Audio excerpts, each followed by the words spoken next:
So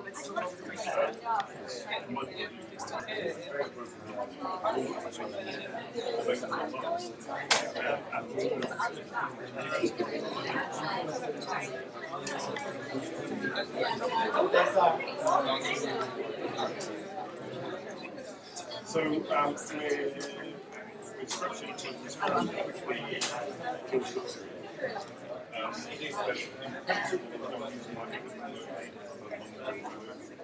it's really one of the things that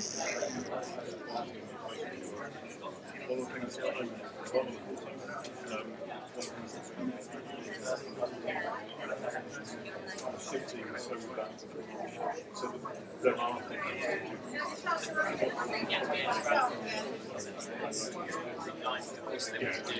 limit an hour of it by open speaking tutors. Yeah, that's really key.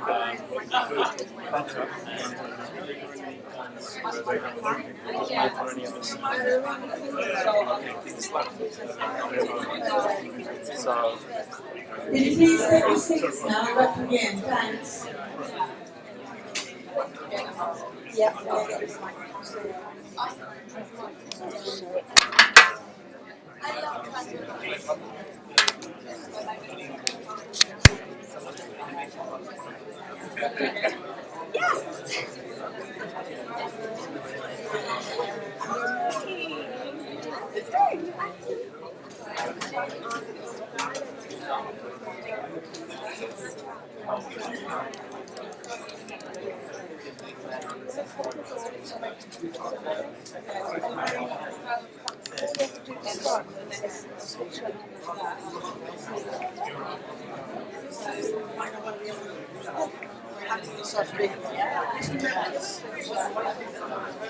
and here's a clicker.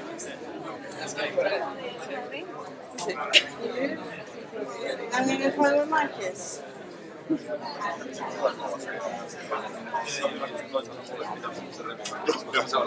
Joo. Ja niillä on sellainen Learn Lab Nairobissa.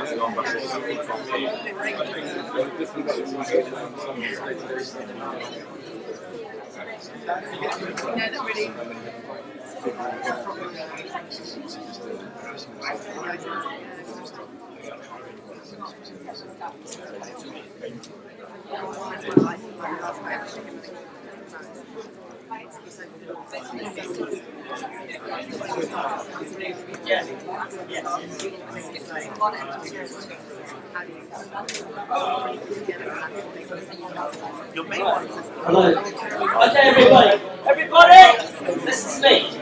File in over there. Start filing in at that end. You need to get the show on the road. We've got lots of interesting people for you to see.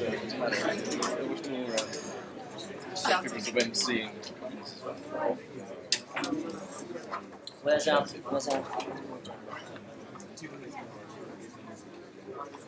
Yeah.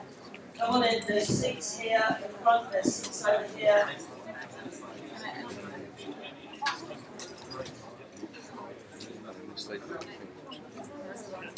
I'm going to grab one in a minute when everyone's sat down.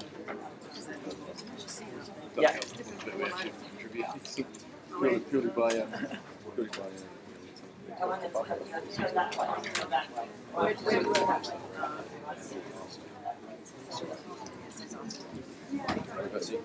So it's on Victoria Street.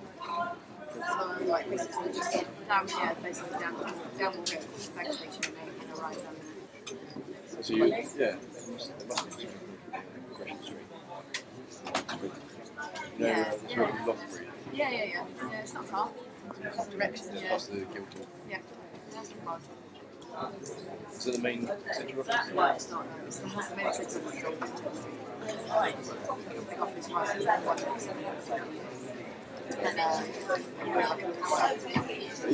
Come on in, everybody. Yeah, that's good. File in from that end. Don't have any spare seats next to you. You've got to fit everybody in.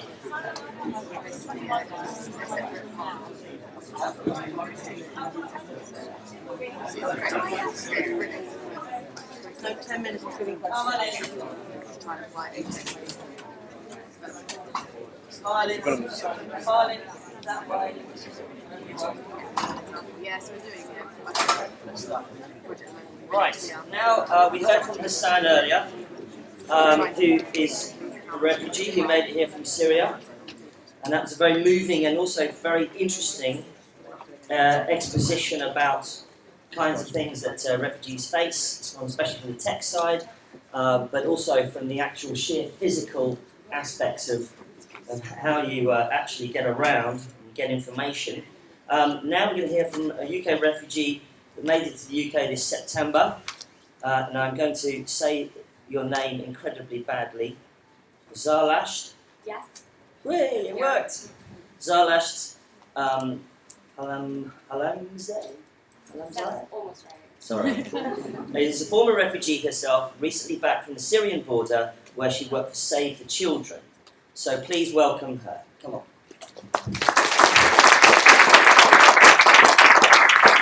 Hi everybody. I didn't actually arrive this September from Afghanistan. I arrived about 18 years ago. If I arrived this September, that would make me an integration miracle. And it don't exist. So my family came from Afghanistan in 1996, and we had to leave because there was a devastating civil war in Kabul.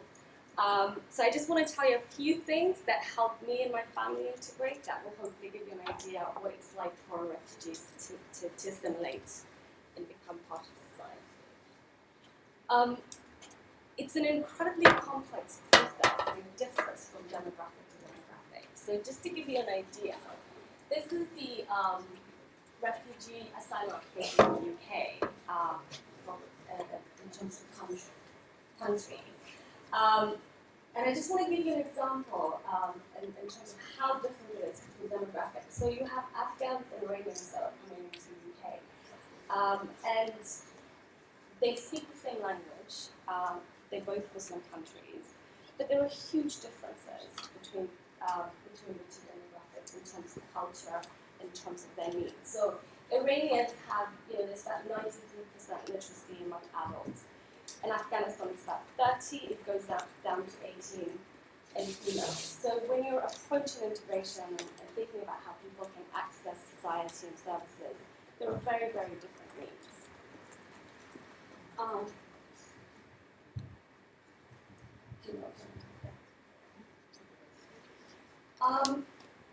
Refugees come in with complicated stories. And just this morning I was talking to a friend of mine who's just made it from Calais to London, he's Syrian.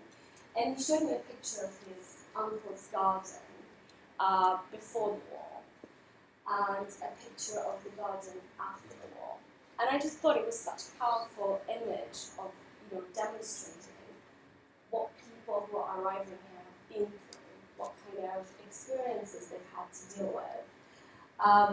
My family left as bombs were falling in our street. It was absolutely the last resort. My parents didn't want to leave. And we left because there was a really serious danger to our life. When we left, the intention was always to go back. So we spent 4 years traveling across Central Asia waiting for the war to end so we could go back. And in the end, the Taliban took over Kabul, and the option of going home was definitely not something that we could consider, so we came to the UK. When you come into the UK, these are some of the things that you need to consider, and I've put the 5 things: shelter, food, health, education, legal, on top, and social and emotional well-being separately, because this is all the different things that the state provides in some form or another. So when you come in, the Home Office assigns you to a temporary accommodation. I think you get about £5 a day for food if you're an asylum seeker.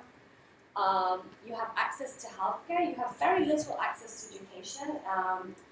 You can access higher education legally, but there's no financial support, so that makes it virtually inaccessible for refugees.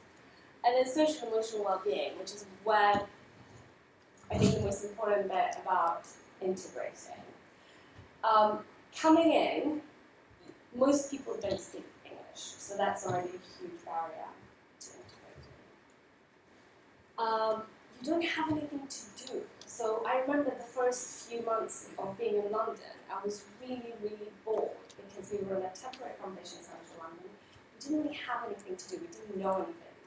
So there was, I couldn't read because I didn't speak English, and there was a lot of boredom. You're not allowed to work, and asylum applications take between 6 months and 15 years, and in that time you don't have permission to enter the employment market. That makes it really difficult. Often breaks down people's confidence, so that when you actually have the ability to work, you can't enter the job market. When I arrived, I was very lucky because I was placed in London. Nowadays, asylum seekers get placed all over the country, sometimes in communities that have no experience of immigration, so they don't know who the refugees are and where they're coming from, and that makes it really difficult for the host communities to be supportive to refugees. I just spoke to somebody this morning who said that a group of his friends who arrived in the UK were placed all over. So they were in Wolverhampton, Liverpool, Birmingham, Leeds, and in communities that, not in central places, but around the city, in communities that don't really know how to support them. They don't know anybody. You don't feel welcome, so it's not a particularly pleasant experience. The process as an asylum seeker, you're treated like a criminal. You're given an interview, the facts are checked, and you just feel a little bit, you feel unwelcome. You can experience racism and prejudice. When my family arrived here, we were placed in a home in Glasgow after the temporary accommodation.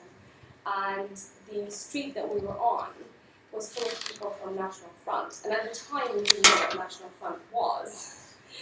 But we got attacked regularly for 6 months. My brother got stabbed, my mother got beaten up. And that made it really difficult to feel safe in London.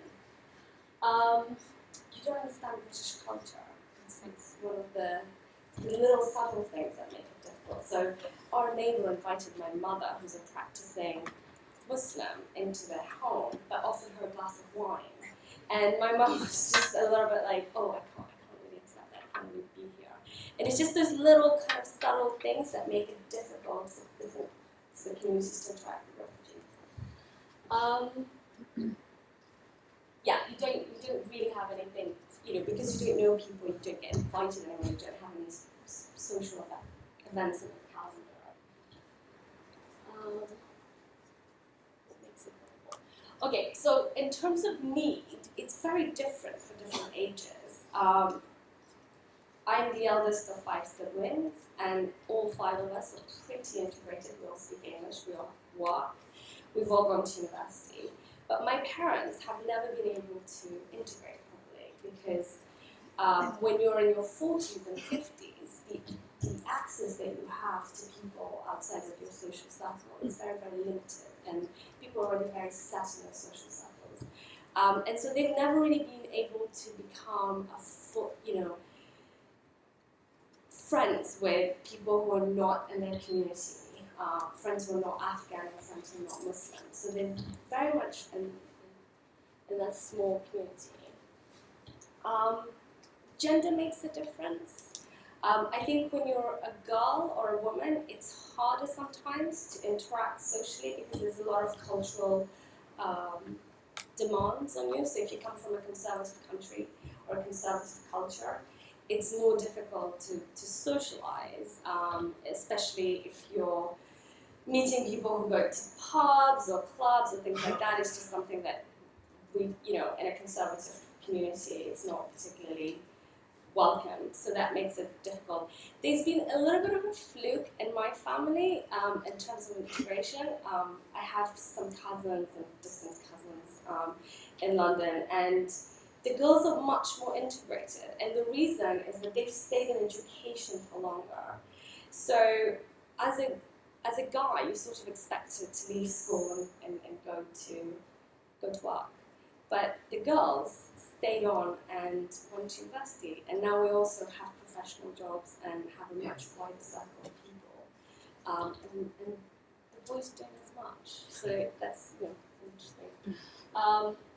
trauma, like I said, people come in with a lot of different experiences that they need to get through and get over. If you have £5 a day to live on, it's going to be really, really difficult for you to do anything. So even taking a bus to the library, if you're outside of the city, or meeting somebody is really, really difficult. So that's a huge barrier. I think we've covered culture. I know this is a tech event, so it's a slightly controversial thing to say, but it happens offline. It's not an online thing. I think the number one thing that helps people integrate is education, staying in school, going to university, and going to work. I think that's the thing. Social interaction, so if you're in education, you're much more likely to make friends, to meet people, to understand the culture. That's where most of my friends come from. That's how I've integrated into this culture. I think community plays a big role if the community has had that experience of welcoming refugees previously. If they don't know, if they don't understand your culture, they don't know where you've come from, it's much more difficult.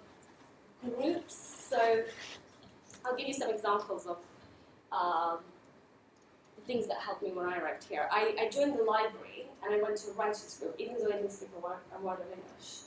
But then the people in the group started teaching me English, and that really helped. And some of the people, the librarian who actually introduced me to the group, is still a friend of mine 18 years later.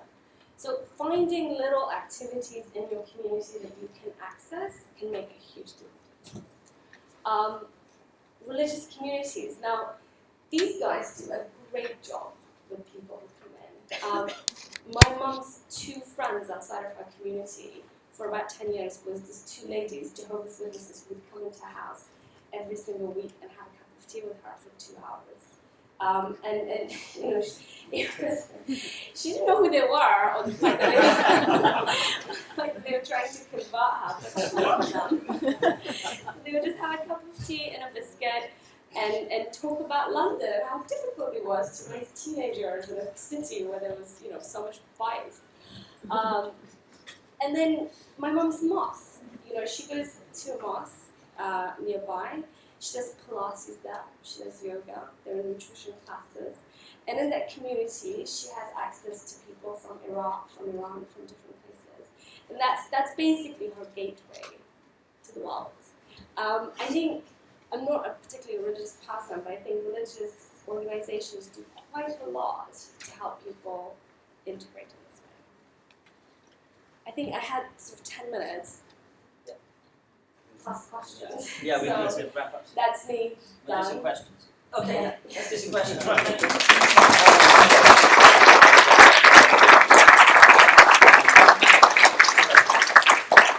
Any points, questions? One thing I wanted to ask you myself was that I take the point that a lot of social interaction happens offline. Of course, we know that. One of the things that obviously that we've seen over the last 10 years is that lots of online interaction can actually end up being offline as well. Facebook groups. TechFugees is set up originally as a Facebook group, right? And here we are now having conferences and stuff. So and hackathons. So, and WhatsApp groups and stuff. I mean, do we really need to reinvent the wheel here in terms of what's available out there already, or do you think there's something specific that we could do that is relevant to the refugee sort of or asylum seeker status? You mean reinvent the I wheel mean, in would terms you- of applications? Or? Yeah, like online applications that allow people to meet offline. I mean, I don't think so. No. Because, like you said, Facebook is Yeah. great in terms of organizing people. But, I mean, the thing that I would be Then conscious of... there's sort of an issue about identity and stuff there, isn't there? Exactly, and I think you just have to be conscious that when you're using something like a platform like Facebook, you will only reach a certain demographic. It will be young people who speak the language, who would find it easy to integrate, or easier than people that might be more vulnerable. And that's the challenge for techies. Like, how do you reach those people who really need the extra support? And that might be elderly people or people like that. Yeah, I mean, I think, like I said, even if you're just sort of above 40, it's going to be harder because just don't have that many ways to access. Any other points or questions, anyone? Right, everyone puts up their hand immediately. 1 second. I just wondered there's been various attempts over the years to suggest that the pace of integration should be forced a bit more robustly. In other words, make people integrate through pathways to citizenship or that type of thing. Well, where do you stand on that? I mean, do you think it should be allowed to happen organically, or is there a role for the state and communities to make people integrate a bit more? I definitely think there is a role. I don't think that a path, I have to do citizenship, and I don't think that helped me feel any more British than I already did. But certain things like having funding for English as a second language lessons in schools, which has been cut in the last few years, and that was a huge help for me and my siblings when we arrived here, because we had a teacher whose responsibility was to make sure that we understood the curriculum. That doesn't exist anymore, and that's something that the state can do to make sure people are learning English. And the same thing for adult classes of English. I think there used to be much more opportunity. There isn't anymore, and that stops people from integrating and feeling super. I think our experiences are sort of like integrating similar. My mum needs our help from religious communities, like found the library and devoured it whole. But I think what might maybe be useful is if there are ways for us to link up with sort of direct provision or housing centres that the various different organizations have in Europe, and give them access to information so that they can tell the people who are there. Because I think word of mouth is really important for these communities. But maybe that's where tech plays a role, not so much directly reaching out to young people, but reaching out to people who have access to the older generations, because they're also interested in helping people integrate, and they use that information, I think, pretty well. I think that's a really, really good point. I think any sort of technology, I was talking to Josephine about this before, but I think it should be directed at host communities of people who have access to refugees, to help them understand what it's like to come to a different country, what it's like to go through those experiences, and what are the difficulties that you're facing. Because actually, there are a lot of really amazing people working in NHS or housing and all these different services, but their knowledge of these things is limited. It's not comprehensive. So there's definitely a lot to be done to help them understand that more. Fantastic. Thank you so much. I appreciate it.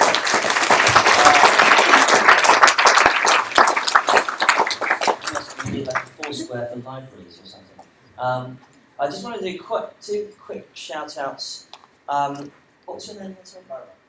So you're working on a project called Together to link up UK people with people in refugee camps right now. So we're having vast duration now, and people living in refugee camps don't have access to education. right. So So if anyone wants to talk about a particular project called Together, linking up citizens in the UK with people who are actually in refugee camps right now, go and talk to this chap. And there was a lady here from where she is, and you're from. Which one are you from? So I'm from Breaking Barriers, and we are a charity helping refugees already having their refugee status to find a job in the UK and to overcome barriers to employment. As you know, it's really, really difficult for those people to find a job. It's already difficult for all of us. So we are looking for. The name of the project is. So Breaking Barriers, barriers.co.uk, and we are looking for volunteers, partners, companies. We are doing an employment workshop for refugees, and we are doing advertising for them when it's possible. And we are really happy. Jobs, big deal. Fantastic. Breakingbarriers.co.uk. Right. Now we're going to have 4 speakers all in a row just before lunch. And the first is all about the integration process. The first up is Colin. Yes, Colin. Yeah. Okay. Thanks very much. I'm going to try and keep this as quick as possible. I'm a lawyer. I'm an immigration lawyer. I'm a barrister. I specialise in doing immigration asylum work. I'm just going to take you through some of the legal issues around helping refugees. What is the law? Okay. That's me. I do quite a lot of campaigning work as well. I like that photo. It makes me look dynamic and so on. I've just tweeted out this. I'm relatively high tech for a lawyer, but that's quite a low bar, frankly speaking. I've just sent out a tweet with a link to the presentation. So if you want to look at this afterwards, and it's got some text that goes with it as well to sort of provide a fairly basic explanation of itself. Okay, so first of all, a refugee does have a legal definition. It's the 1951 UN Convention relating to the status of refugees. So popular use of the word refugee and the legal definition of a refugee aren't necessarily quite the same thing. I just quickly want to run through what the legal definition is. And also to say, somebody was asking Hassan about his legal status in various different Arab countries and so on. Well, they're not signatories to the Refugee Convention. Turkey isn't a full signatory to the Refugee Convention. So refugee status, it's a legal thing, but it doesn't necessarily apply universally. All European countries are signatories to the Refugee Convention, and the UK is too. First of all, you've got to show that you've got a well-founded fear, okay? And that's got to be a real risk. It's got to be judged objectively. When people are looking at refugee status and trying to determine who is a refugee and who's not, they'll be looking at things like country information, Amnesty International reports, Human Rights Watch reports, and so on. Press reports as well. If it's a country like Syria, then it's pretty clear-cut what's going on. You don't need to dig down deep into the country information to find out that things really aren't cool, as Anna was telling us in Syria, to put it very mildly. For other countries like Eritrea, for example, then it's perhaps a bit more complex. And if you don't follow what's going on there, you won't know how absolutely appalling it is actually in Eritrea. It's not just well-founded fear, though. It's got to be of something bad happening, and it's got to be of being persecuted. The image in the background is what we call a body map. It shows scarring. It's something you see in medical reports, something I have to deal with in my day-to-day work in asylum cases. And it's got to be a severe violation of basic human rights. It's not just people being mean to you. It's not just harassment. It's not just discrimination, although that could amount to persecution. It's got to be really serious harm, basically.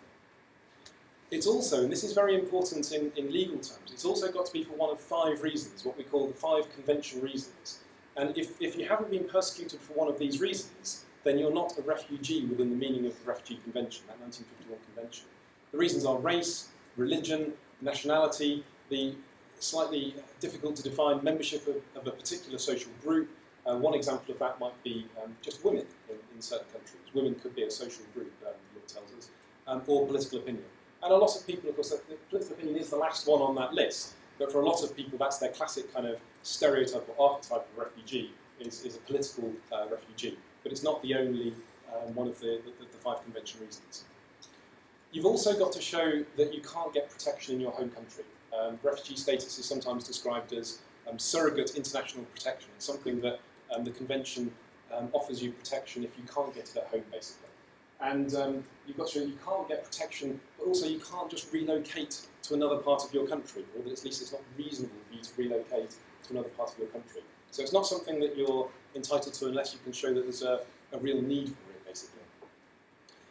Now, one of the common misconceptions, and you'll see this in the sort of media dialogue around refugees a lot, is that a refugee, a genuine refugee at least, is supposedly doesn't travel through safe-led countries. And supposedly a genuine refugee claims asylum in the first safe country that they reach. Nonsense isn't really a strong enough word to describe that in human terms. And you heard from Hassan earlier about the journey that he's made and why he wanted to come to the UK.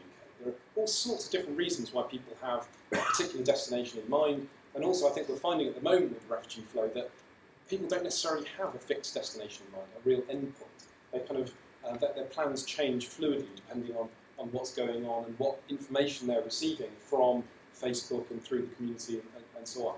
But also in legal terms, there is no requirement on refugees for them to claim asylum in the first safe country that they reach.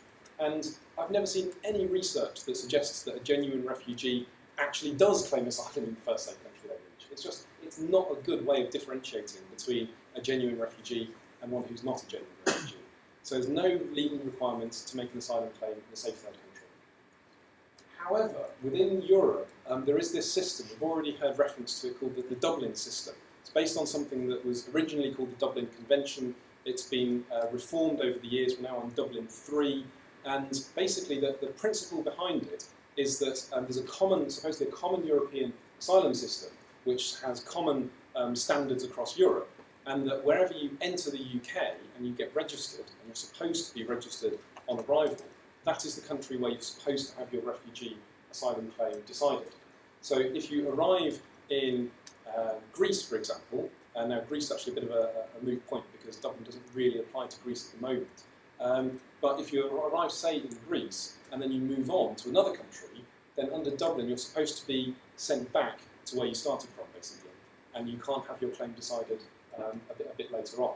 And that's why quite a lot of refugees are keen to avoid being fingerprinted. There's a system called the Eurodac fingerprinting system, and it takes records of where you are. When you claim asylum, for example, in the UK, one of the first things they'll do, they talk about biometrics. They fingerprint you, they check it on Eurodac. If it returns a hit, then you'll be sent back to the country that you were registered.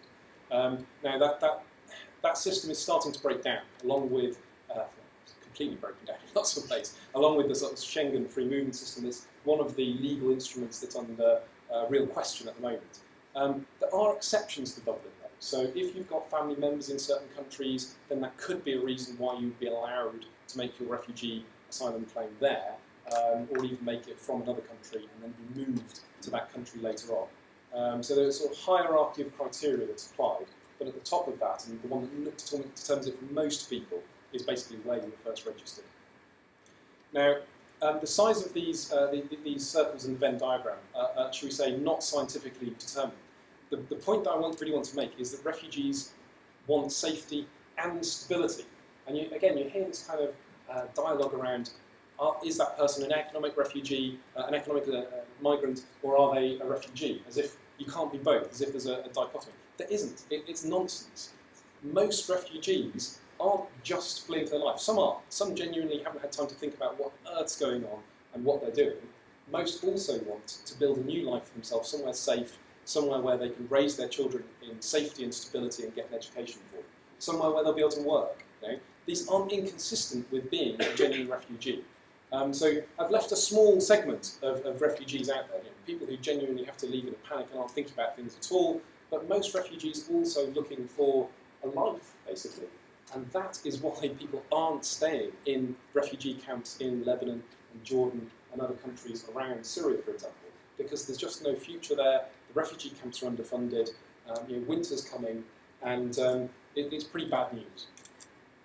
Okay, now I think the proportions here got rather messed up, so you get a vague idea of proportion here. But basically this is taken from, I think, UNHCR in June, and as we saw from Nando's presentation earlier, this is changing all the time, and the proportions are changing all the time. But of the top 5 nationalities entering Europe by sea, at that point in time, it was thought that about half of them were Syrian. Of the total number entering, it's not 50%, that's why I think the proportions have got slightly mixed up here when I've done the slides together. But you can see we're not talking about countries that, certainly those first 4, that you would generally associate with being peaceful, stable countries with no problems. We're talking about countries with real issues.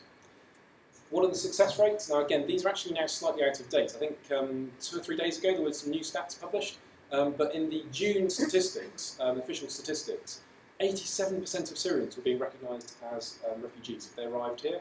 I wonder why it's not 100%, but there you go.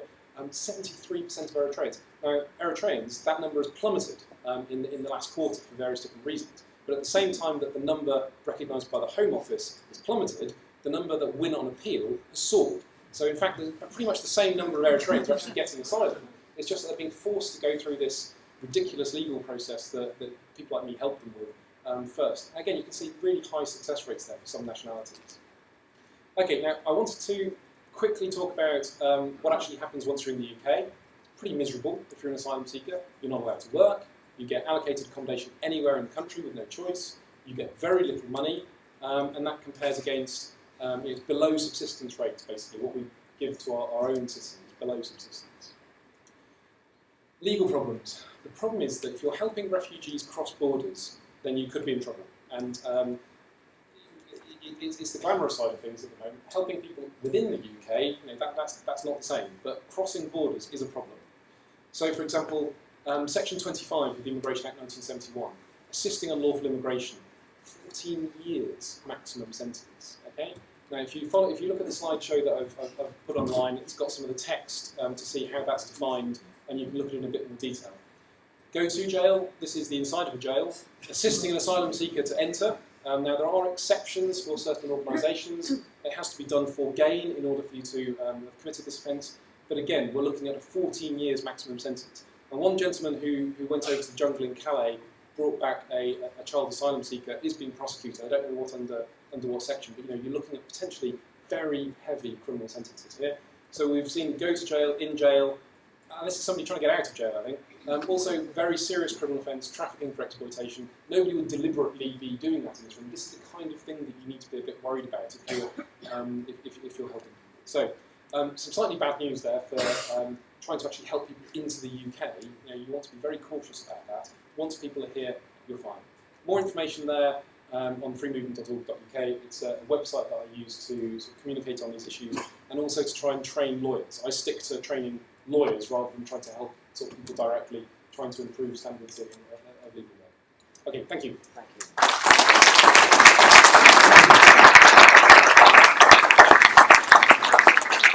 We have time for very, very short questions. If anybody has them, go. Yeah, Dick Williams, I'm here from the Refugee Council today. I was just wondering if you saw any obvious tech solutions to the problem of the shortage of the legal rights in asylum seekers. Not easy ones. I try to provide online training to lawyers through that website. Problem is that lawyers don't necessarily know that they need training. They're not necessarily, there's a spectrum of competence, should we say, and people who aren't at the top end of that spectrum aren't necessarily aware that they're not at the top end of that spectrum. And so trying to sort of get that across to them and sort of equip them with the kind of skills to argue and present and get the evidence to back up claims and so on is what I try to work on. But it's not the smarter they are, the less they know. One quick question following on. How do we get information like this in the hands of people who would like to build tech solutions? Well, not how do we, we're doing it now, but is there a way of coming up with some kind of, 5-point plan? Does your app allow people to free movement, in which case you might be contravening a law and you might go to jail or something like that? Do you think we could distill this into something that maybe an app developer might, to check off, as it were, we could publish? I don't know. It's the short answer to that. I don't know. I think it's definitely, Josephine, we think, this is why we have this legal workshop going on later to talk about. One last question. Somebody had a hand up. Is it over there? You?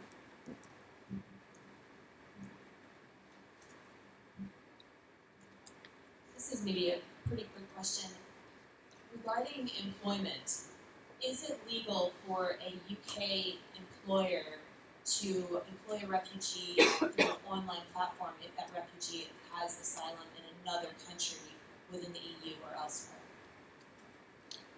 I don't think that would be problematic. And there are problems with employing people in the UK who don't have permission to work. Employers can be fined for that and they can even commit a criminal offence. But I don't think that scenario would be a problem there. Quick question. Estonia's recently done something called e-residency. Is that anywhere in the kind of spectrum for refugees? I haven't come across that before. Right. Okay. Is Toby still here? No, Toby is gone, but we're on the... You're on the same team. Okay, well let's put you two together, perhaps. Okay. Do you know about the e-residency? I'm Estonian. You're Estonian, yes. Great, let's talk about that later. Now we're going to move on next. Thank you very much, sir.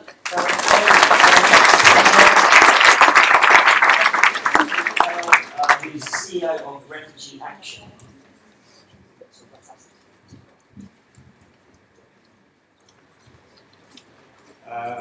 Good morning, I'm Stephen. I can say with relatively good confidence that nothing I recommend to you will get you arrested, which, as you've just discovered, is not the case with all speakers.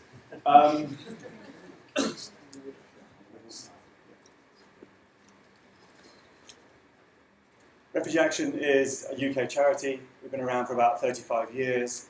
We are involved in helping people to understand and go through the asylum process. We're involved in helping people to avoid or resolve problems of destitution and homelessness. And we're involved in helping people to rebuild their lives in the UK. And that includes people who are coming through resettlement. So for the past decade, we've worked with about 500 refugees each year who come from different countries and have been resettled into Greater Manchester. That was 75% of all the resettlement that was happening in Britain until the British people woke up at the beginning of September and forced this massive commitment out of the government. And I think we can say with some confidence that some fairly simple applications like Facebook had an unbelievable amount to do with that movement. So that's where we are today. I wanted to talk specifically about the UK. I think that Zarlash has done a great job of talking through some of those issues, and we've heard about that just now from Colin. So what I want to do is just slightly explain that in plain English, but focus more on where I think it's going. Because over the past 3 months, there's been a big surge in asylum applications to the UK. So there's about a fairly steady number of people coming to the UK each year, about 25,000 for the past few years, who have been claiming asylum. But in the last 3 months, there was around an 80% increase in the number of people coming to the UK and claiming asylum. So you're seeing that happening, and it's a little bit below the radar, but believe me, it's not below the radar of the Home Office or the government, because it crosses many of their red lines. They have to find those people accommodation. They're legally required to do it. It's costing them a lot more money. They have to manage that system. They have to process 80% more applications. And so what you're seeing in lots of different ways is the government trying to work out how can we squeeze that system? How can we keep more people out? How can we give less people refugee status? And how can we reduce the cost to the taxpayer of the arrival of refugees? Now, all of you in this room will recognise that the number of people coming to the UK is still pretty low by European, certainly by international standards. But you will see in 2016 lots of different, some very small, some below the radar, like changing the guidance in Eritrea, so more than half those people don't get refugee status. You'll see all those changes, and it's really important for all of us to understand that, because that is where this system is going. Because even today, as you've heard, people who come to the UK do not understand the process they face. They obviously get put into short-term accommodation, often in parts of the country where there are already lots of social issues. It's the cheapest accommodation, it's poorly maintained. No one explains that process to them. They don't know how long that decision is going to take, and obviously they're in limbo until it happens. So it's a tough process for anybody who arrives in the UK and faces that system, and I think we can say with, unfortunately, great confidence that it's going to get a lot tougher. And so I think that there are sort of 3 ways in which technology can contribute to dealing with that. The first is, of course, that whether it's existing things like Facebook and WhatsApp or whether it's through new applications, technology can directly help individual asylum seekers and refugees. Technology, secondly, can also help the organisations who are working with it, so sort of second tier, if you like, creating solutions that help that other organisations to make that system work better. I think that's really important. And the third area, was touched on in just a sentence earlier, is the potential for technology to drive change in the political process. And if we don't do more in that area, in the end we're going to keep losing. People's lives are still going to be affected by that hostile system into which they arrive and which they're vulnerable to. So I just wanted to give you 3 examples of potential solutions where technology could really help. And I want to highlight that we're a national charity, but there are hundreds of small refugee charities. So when we think about this at Refugee Action, we're thinking, what might we do through the direct services we provide, but also, of course, what might be done that could be widely adopted by all the organisations in towns and cities up and down the country who see asylum seekers and refugees every day, because they're the people, if you like, that can help us to get to these people. The point was made by UNHCR right at the beginning. It's not designing the solution, it's making sure it gets taken up. So I'll give 3 examples. The first, we have a project in 2 or 3 parts of the country which we call Asylum Guides. We have 1 member of staff. That member of staff will train 10 or 15 people who are refugees, who have been through the process, and then they each mentor around 10 people from their own communities to explain to them what that process is going to be like. We find them at a point of arrival and make sure that they're not totally isolated, that they do understand their rights, they do prepare for their interviews, they do get the right documentation. And so those 100 people will have a far better chance of getting their true experience across to the authorities that will make a life-changing decision for them. But of course, technology could help us with that. we could have a virtual asylum guide. We need to help many, many more people, all those, as I said, what would be 40,000 perhaps per year, to understand what that process is, what their rights are, what documentation they need, how they can make sure they've got a good interpretation. And that's information that could be made available to people, not just on arrival, but when they're in Calais or anywhere else. So I think that's something we'd love to be talking to people about, is how can we use technology to make sure people understand their rights when they're going through that very alienating process. Often people who are traumatized, who fear authority, who may not tell the truth first time and will be punished for it later on. Second example is that people are coming, there are concentrations of where the accommodation is. People have no choice about where they'll go. They may be sent to Manchester, they may be sent to Birmingham, they may be sent to Glasgow. And when they get to that place, they won't know where to go to get help. They won't know what the key local services are. They won't know what their rights are. They won't necessarily know who the local charities are. There are local religious groups who could support them. So at the very local level, there's a huge potential, I think, to give people simple, accessible information so that they understand what those opportunities are. I was at the airport back in August to welcome groups of families who came from Dadaab refugee camp in northern Kenya, and they were Somali. And I went to see them 2 weeks ago because they'd been in the UK 3 months. And, they felt safe. They said, our life is transformed because I feel I can step outside my front door. I'm not in danger. My children are at school in Bolton. But I said to them, do you know anybody in the street? How are you going on? All those issues around how they access services are hugely complicated. So thinking about how that local orientation could really help people in places where there is high concentrations of refugees. And again, there will be local charities in those cities. But if we could use technology to distribute that knowledge, that'd also be far, far smarter way to do it. And the third issue I wanted to flag is that there are a number of private sector companies who have contracts from the Home Office to secure and provide accommodation for newly arrived asylum seekers. And obviously they have every possible incentive to find the cheapest possible accommodation and to minimise the amount of maintenance that is done on it. Those people often want to complain. The toilets are broken, they get, the windows are smashed, whatever it is. It's difficult for them to know how to make that complaint. And of course, often nobody responds to it. So could we use technology in a super simple way to enable those people to evidence the problems they've got in their accommodation? Because there are 40,000 people that are going to be in that accommodation, and up to, it's the whim of G4 or Serco. And of course, charities, not our own, but other charities I know, have done a lot of research and tried to prove this, but it's very difficult for them to do that. So are there ways we could use technology to enable those people to get their rights respected? That's all I wanted to say. The system we have today in Britain doesn't work. We need to find other solutions. Technology could be a big part of that. It's just brilliant that Mike and other people have got all of us together here to better understand what those needs are and how we can help one another to make a difference for so many people. So thank you all. Thank you.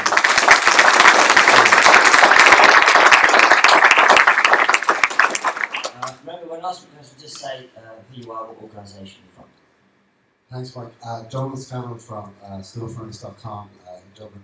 Stephen, I really enjoyed your talk. I just have a question for you in terms of what we could do as employers for refugees. Like, is it possible for employers to short-circuit the system by hiring people directly from the country they're in? Whereas I'm looking for Colin, because he's probably better at that than me. I mean, I don't think so is a short answer. Colin, got a question? Quick answer? In the UK, the answer is basically no. It's very hard. The government is trying to stop people from being recruited from overseas anyway, and it's a very complex process.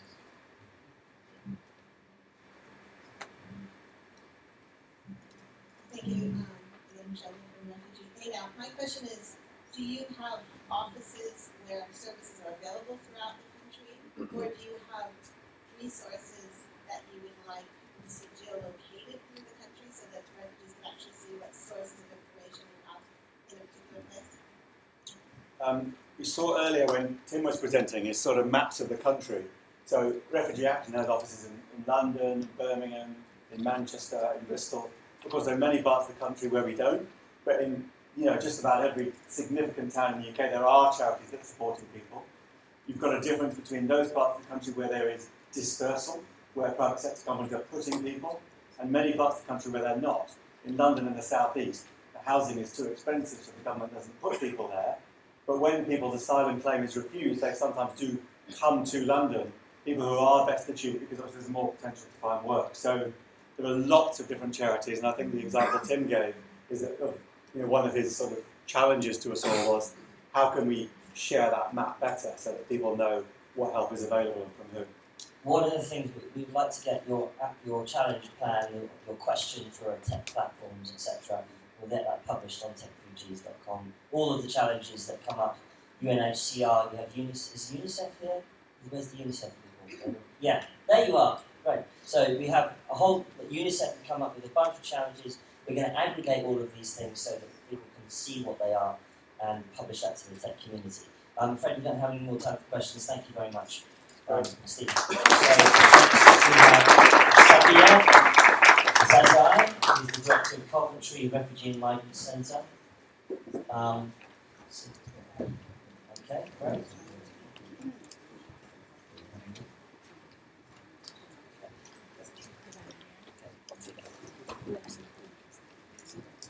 Good afternoon, everyone. It's been great listening to all the professionals, but also the stories from refugees. And as a former refugee, it's always inevitable not to fall into your own story. So with Zara Ashton in the room, we're forming a bit of an Afghan community here. So I also arrived from Afghanistan about 15 years ago.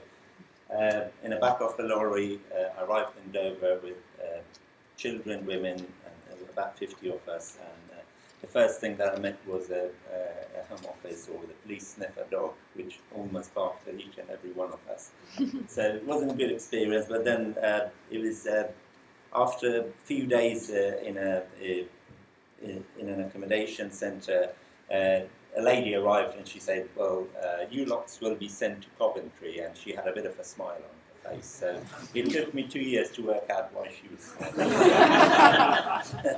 So that is, yeah. So I'm now in Coventry. So I'm going back to the point that Zalash made, the role of faith communities in refugee integration. So I was in Coventry about 15 years ago, and the only support agency that I could find was a laundrette run by 3 ladies who were from faith communities. They were there helping refugees, giving them second-hand clothing. So I went into that centre, that place. And that laundrette later turned into Coventry Refugee and Migrant Centre, and I'm proud to say that I'm now the centre director. So I used to be a beneficiary a few years ago. So we are a charity set up to relieve hardship and distress for local refugees, asylum seekers and immigrants. We help all refugees and migrants to rebuild their lives and achieve their full potential in safety and dignity in Coventry. Easier said, but a very difficult job to do. So with the funding climate, with the cuts and the public sector cuts and also the negativity, the general negativity towards refugees and charities not able to support us, we've been innovative to set up a number of social enterprises. And I think those really helped us, because the first one that we set up was Lingualinks, translation and interpretation service. We set it up with the aim to make communication easier for services with refugees and vice versa, but at the same time the side effect of that was that we've been able to give jobs to about 60 refugees. So in a sense, that worked. And then a living wage cleaning company, again, thanks to citizens for that living wage campaign, and that enabled us to set up a cleaning company where when people arrive, they don't end up in £2 per hour or working for Peterborough and so on, but they get living wage if they go into cleaning jobs as initial jobs. And refugee housing projects. So when you get your leave to remain, it's not that you end up on the street, but we've got 50 supported housing units where people can stay until they get onto the housing waiting list and all that other stuff.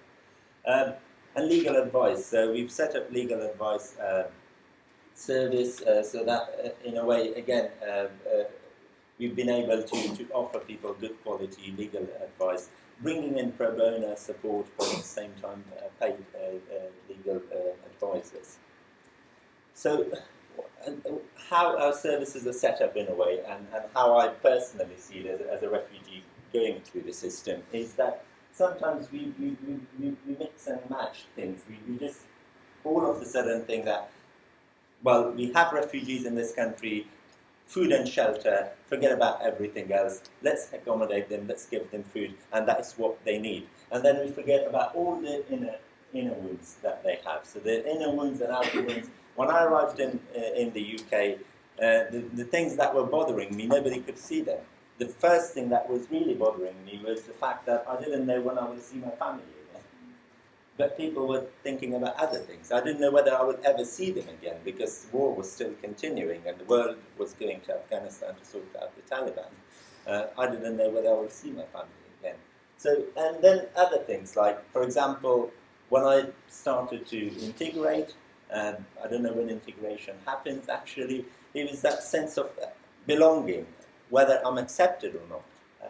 And at the same time, a sense of identity, appreciation. Am I appreciated by the community? Is my presence appreciated? Respect by others. Social connections, key role.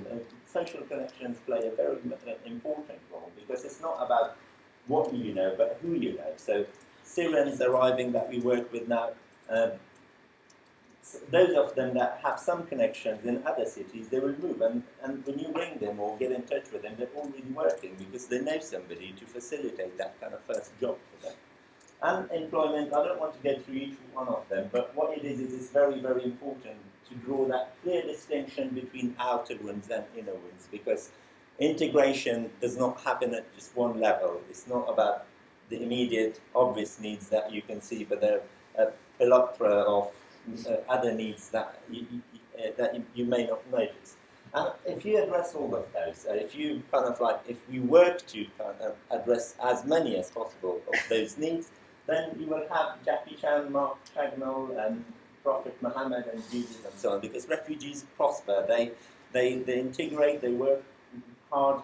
I arrived in Coventry, I didn't speak English, I worked hard to learn, similar like Zalash, I'll read, I'll type things, and just to make sure that I can rebuild my life and also work and contribute. So went to university and then worked, and I'm going back to the charity that helped me. So in a way, it's always, there are many, many possibilities where people will make a greater contribution from refugee communities. So the key within integration is well-being. So unless you determine well-being, integration does not even start. So you cannot give somebody a house and then and if they've got post-traumatic disorder and expect them to integrate or speak to their neighbours or catch a bus. So it's very, very important that is addressed initially. Social connections happen later because people will not integrate if they're not feeling well.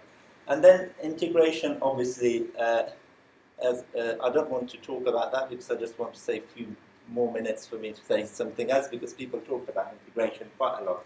But again, integration is complex. It's not one solution for integration. It's a multifaceted approach that will help integration. So why well-being? Obviously, well-being is affected by the asylum, by the actual conflict, the horrendous journeys that people make. And worst of all, you arrive in the UK, you're a lady from Congo with 2 children, and you claim that you were raped, you lost your husband, and the next thing that you hear in a letter from the Home Office is that, sorry, we don't believe your story, and your right for protection, we have doubts. So in a sense, that takes you back to the kind of like bottom of the integration process. So the challenges and barriers where you guys could come in to help facilitate the integration process is the fact that the recognition of skills and education. I currently work with Syrian refugees. There is a Syrian lawyer who was a lawyer in Syria, and now he's in Coventry, and he feels he's no one because he doesn't speak language. So the question that I have as a former refugee is that why on earth a Chinese scientist with no English can end up in the Silicon Valley where a Syrian refugee lawyer who arrives and has got language barrier cannot get a route into legal practice in the UK. why on earth people could go and study at Oxford University without the language, but be from a rich Arab state, but a refugee who has got a desire to study has got so many barriers, access, GCSEs, whatever, or you've lost your documents, sorry, we don't want to even speak to you. So experiences and languages and prospects of professional development, starting from scratch. I started from scratch. I lost whatever I'd done in Afghanistan, all the desires and the hopes and everything were all gone, so I started new. Bespoke job searches. Job searches that Job Centre does, they don't work for a refugee who is new. So, again, I don't want to explain all of those, but you could clearly see. But one thing I want to say is that refugees are not others. You know, our media calls them others, our politicians call them others. When refugees prosper, we all prosper. And I think we need to work together, bring together our ideas, our innovation to help that happen, because economic development, regional development, urban neighborhoods and others, they all happen because of this. Because when I arrived in Coventry again, the area that I lived in, there were so many boarded up shops. You can look it up. Hillfields was an area where when the landlord gave me the key, he said, don't go out because this is a dodgy area. Now, you would struggle to find a shop to set up a business there, is because now you will see food from all over the place in that area, Iran, Afghanistan, and so on. So, in a way, refugees should be given that kind of opportunity. We have faith communities, mainly the Muslim community, calling me every day and saying, we've got food outlets, we've got businesses. How can we help the Syrian refugees to have their first job or even an experience? So, in a way, there's something missing, and I think the technology can fill that gap. So, thank you very much.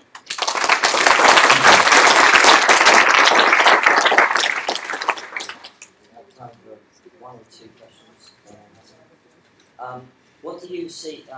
What do people use right now? Facebook groups. Do people come to you in Coventry and say, "I got this information online. Where are they getting the information?" That kind of thing. I think it's Facebook mainly for the Afghan interpreters as well, because we've got Afghan interpreters who work with our armed forces. So language is not even a barrier there. Some of them speak better English than I do. Some of them have got qualifications, but they still end up in takeaways. For goodness sake, we miss out on people's skills. So there's mostly Facebook and WhatsApp, but again, there is a bigger gap. So Facebook and WhatsApp does not fill that gap, but there needs to be something that brings the two together. So if Afghan interpreters or Syrians arriving, how can you get them into jobs? I have a question regarding learning, because when you speak of lawyers or scientists, technology, it demands of you to learn something new, and if you want your job back, that is something that I understand. But if we look at innovation, it also means to grow a new identity, and if people who come have to grow a new identity, and we grow a new identity, also in terms of what we do with our days. I wanted to ask, how responsive do you think people are to that, to actually learn to code, for example? Well, one of the things that people arriving are clear about is that we give them protection, we give them sanctuary, we give them, ultimately, if they're lucky, citizenship, and they give their loyalty. So they give, people are flexible to integrate, and you saw that in examples of the other speakers as well from refugee background. But I think integration, in a way, you can do without technology. When I arrived, I hadn't even had a mobile phone when I was in that lorry, but things have changed. So how do we utilize technology to prevent poverty, so people don't end up in that kind of sterile poverty and they don't have access to, they've got access to food and shelter, but on technology now there isn't an app for refugees to find a job locally. So in a way, it's a question of how do we better utilize new technology to help and support people's integration into jobs. Thank you for that. I just wanted to make a comment in terms of technology. One of the biggest barriers seekers is the inability to work, the fact that they can't access, they legally aren't allowed to work. And I'm just wondering whether a technology could help people campaign for that. I know a lot of businesses want to hire refugees who arrive, but they just can't because it's not legally possible. So could we do something to mobilize people to campaign? People have got pressure. Yeah, there's been we've got to move on to the next speaker, but Manpower, there's recruitment companies, startups, jobspotting.com, they're all trying to do something. And I think entrepreneurship over the internet is a great thing, right? For example, if someone builds an app, people download the app for €1, and you immediately have cash on a person's account on paper that the person can use, and that gives so much freedom, just as an example. Yeah, let's turn into entrepreneurs too. Okay, last speaker before lunch is Alison Murray, Director of Projects and Housing Justice. Okay. Thanks, Petra. Thanks, Mike and Josephine, for organising today. I'm between you and lunch, so I'm going to try and be very brief. Has anybody heard of Housing Justice? Yeah, a few people have. Great. If you haven't, we're the national church's voice on housing and homelessness, and we've been involved in trying to find practical solutions, housing especially, for people, especially those for whom the asylum system hasn't worked. That's already been mentioned by some of the speakers this morning, Tim and Stephen. And we're part of a national alliance, a strategic alliance on migrant destitution, along with Refugee Council, the Red Cross, Homeless Link and others.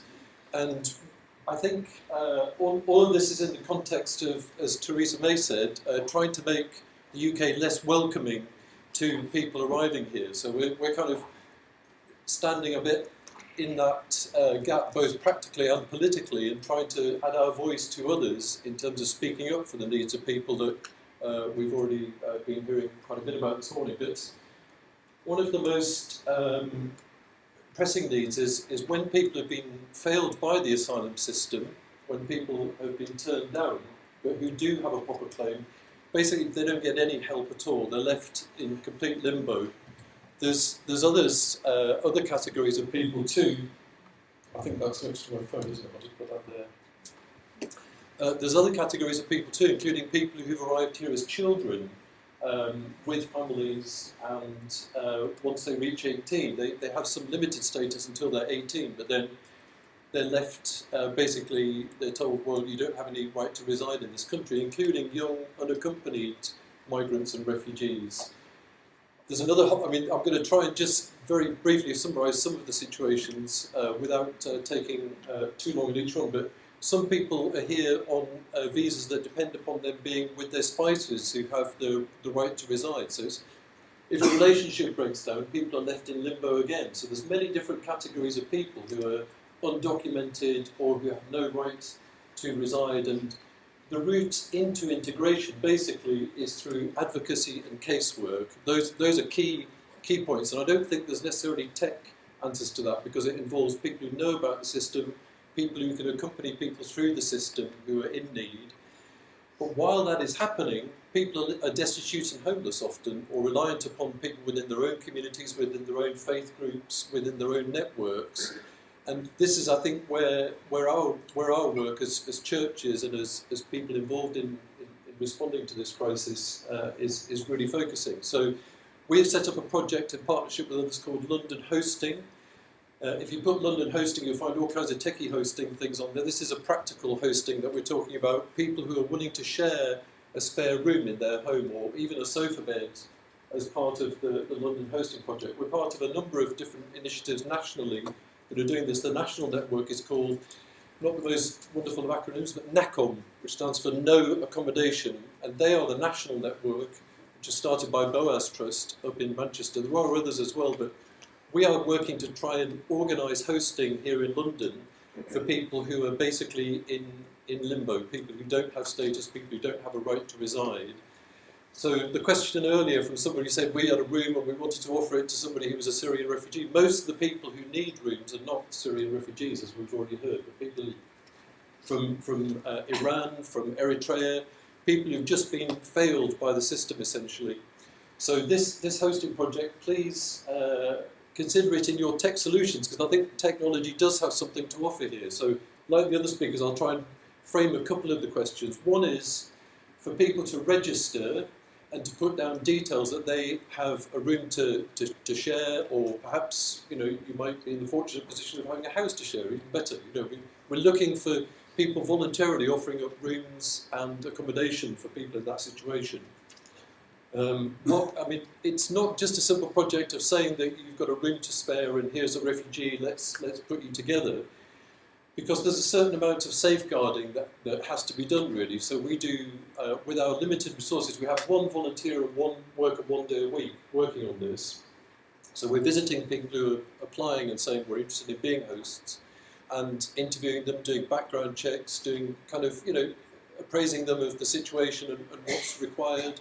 Sometimes people can offer a room just for a short period of time, so we're trying to move as quickly as we can. We've had a lot more interest in this hosting project since the dreadful crisis that, as it's been on our screens all this summer, the families and the children that have not made it to this country, and which really woke up public sympathy. So we've had a lot more interest. We've had about 100 calls a month from people getting in touch to ask about hosting. So we're struggling to meet that demand with our resources. So we've got some applications in the pipeline for funding to have a full-time worker to work on this. But in the meantime, perhaps there are tech solutions to this, both for refugees and asylum seekers and people without status, and for people willing to offer hosting and support to people. So there's a number of different things in there. I hope I was making sense. I've been trying to just focus on really the key issues from our point of view. You can find more information on our website, which is housingjustice.co.uk,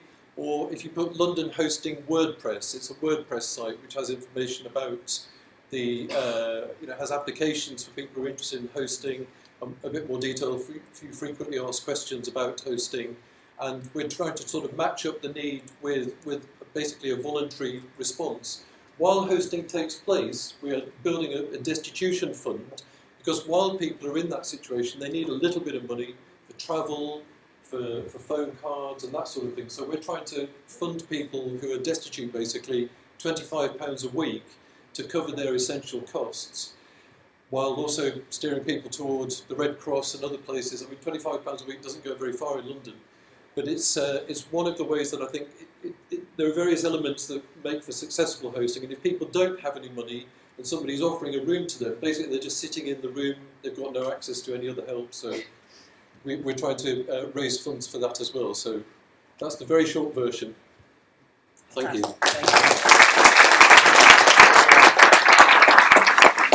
How do you get information out there right now about what you're doing? Just a website, Twitter feed, what is it?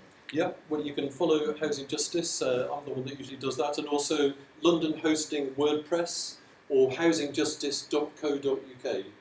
.org.uk, sorry.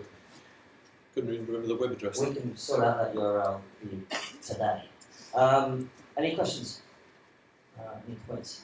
How are people, when they become, it's interesting, isn't it? We hear this time and time again that we're getting information via Facebook, WhatsApp, etc. But in a way, there is something still missing in a way about that.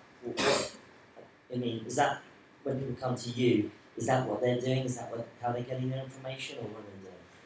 I think the other aspect to hosting is the human interaction, basically, because hosting is a solution to a practical issue. But what we found again and again with people doing hosting is it opens their eyes to the human stories behind this big crisis. Here's someone. One of the people who's hosting at the moment is hosting a guy who came from Nigeria. He was gay, basically, and he fled for his life. But his whole story is you wouldn't know unless you met him. And they happen to have a lot in common, actually. The host and the person who's being hosted, they've got interest in football and all kinds of things. And it's actually the human connections that are being made that are changing the narrative, I think. So maybe there's a sort of a matchmaking thing done on interests or whatever. Yeah. I'm concerned. I have a refugee that I'm adopting. He's 32 years old. Helping him find people and what have you. And there's a lot of these tech conferences that I go to, TechFugees and others, where people say, well, there's an Airbnb for refugees to find housing for refugees. And one of my concerns is, because I have this close relationship with this refugee that I'm helping, he's got post-traumatic stress and he has a lot of anger. And I really wonder about, is that what you do is to help? Because a lot of my friends have said, I have a room, but I'm a woman alone, and I'm really worried. And they should be worried because I've seen anger, and I'm sure this person wouldn't direct it at anybody, but these are people who are really wounded and have a lot of issues. And so who helps, figure out whether the refugee is actually a safe person to be in someone's house? Is that the role that you take? Is there any kind of tracing? We do try to match and support, and I think the particular sort of criteria that we apply are that people have other forms of support as well. Because I mean, really what we want the hosts to do is just provide a room and not have to kind of worry about the person's application or about their other sphere. The Medical Foundation, there are others who are doing that sort of work. Refugee Action and other organisations are trying to put people in touch as well. But I think for the hosting, the main thing that we're asking people to do is if they have a spare room, simply provide that. We'll try and do the rest of the wraparound, make sure that people are getting the other support too. Okay. So, being half Greek and half German, I have a crass point to make. The people come here because there are no structures in the southern part of Europe. They wouldn't even come here if there would be housing opportunities in other countries. And I think it's a problem of wider Europe that we have in terms of there's so much land in the southern part of this continent, and it's not being used because there are no structures there. So I think when we talk about Europe, why are all these people coming here? That for me is a question. Before. I think there's actually a tech mapping project to be done about unused or who owns land, right? That's a big issue. Very, very final questions or points. I have an answer from Italy. In Italy, it's not legal to host a refugee if you don't pass through the ministers of interior. So the fact is that hold the network of housing. Yeah, in recent cities in Italy, no. But for instance, the law is not the same everywhere. But facilitating housing is what we're trying to do in Italy. And it's not easy. What we're doing now is facilitate a system of feedbacks between who is committed to host refugees and associations, institutions, etc., etc. It's a legal minefield. Right. Last point. Just one brief point on the housing and the kind of the amount of this country that is set apart for housing. Do people have any idea what percentage of the land area of England is actually housing? I've got a killer stat for you, which I hope you'll take away from today. It's just over 1% of the land in this country. So we don't actually have a crisis in terms of any room for more housing or room for better more. I mean, we could easily double the amount of housing that we have in this country in a couple of decades, and there's no housing crisis. It's a political crisis. We've got a land crisis. You again from Dublin. I'm here today because I was at a U2 concert on Saturday, and the whole focus is all about refugees welcome. And at that concert, I decided enough is enough, and I had to do something. But I was a socialist before I started my tech company, and now I'm a socialist libertarian because I see governments completely left for just behind the tech world. So I'm here today to find out, how can I do shit without waiting for ineffective governments to do it? And I have one suggestion, and if anyone can help me with this, please come to me this time. Is it stupid or weird or wild? Why can't we just hire planes and fly people out of these places and bypass the fucking boats and set up jobs? And it's like, you're shaking your head, I can't wait to find out why. I am a naive. That's already been asked earlier, if you're facilitating. But I'm coming at this as a complete outsider, and I don't want to change shit. So I'm getting down before next time because I want people to please come and help me. Thank you And it's hard to say what we do about that. We might have to, get into the political sphere with that. Thank you so much, Asa. We are now going to have lunch. Please network, have fun. Remember, TechFugees hashtag, take photos, meet people. See you later. 1:30 back here, please. 1:30.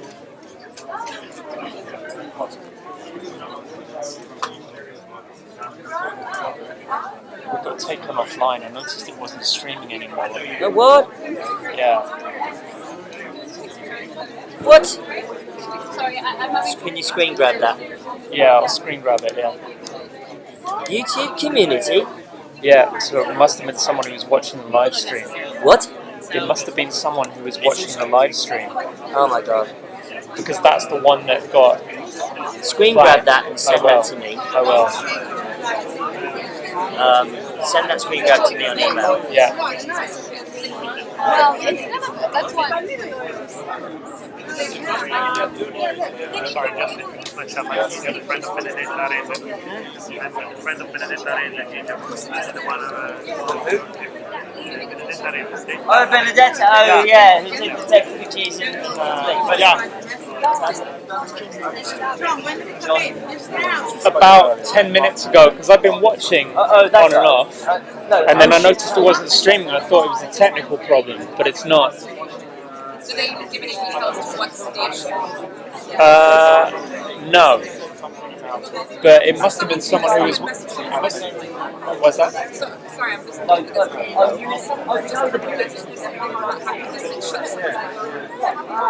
It looks like it. Without even giving the reason. It doesn't give the reason, but it says that they've reviewed it.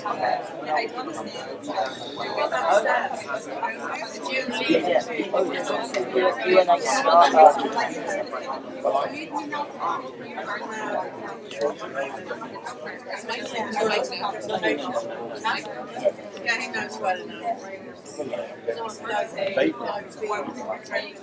Oh, yeah, yeah.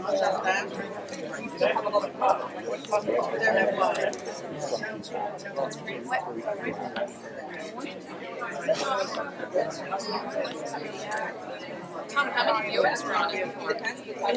It was between about 17 and 25-ish.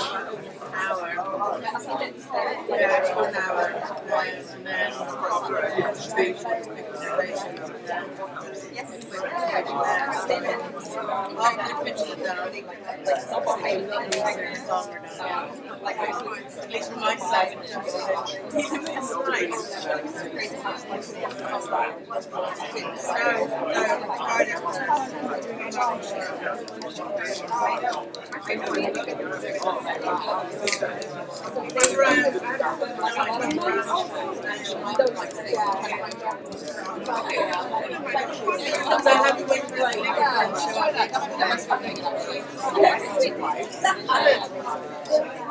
they responded to us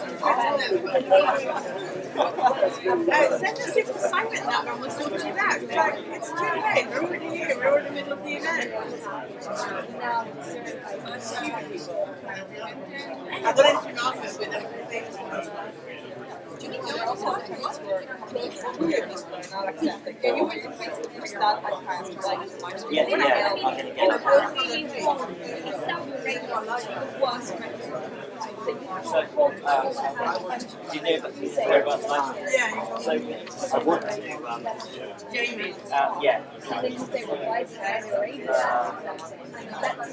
So I've been on chain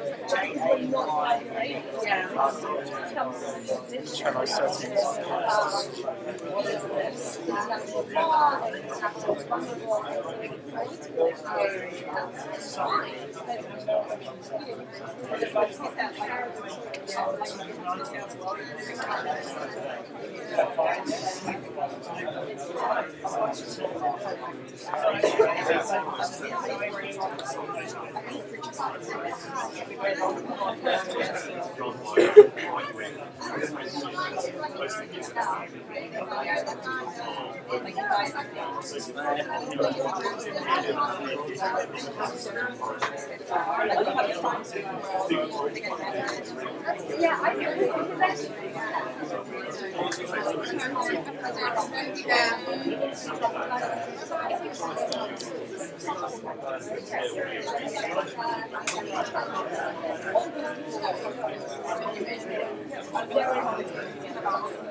There every time I ask you to do that, it's And they're like stories how they just think when you're in a line and there's people who are just fussing and just going for it. And there's a lot of them. Especially because they're like this heavy on it. Like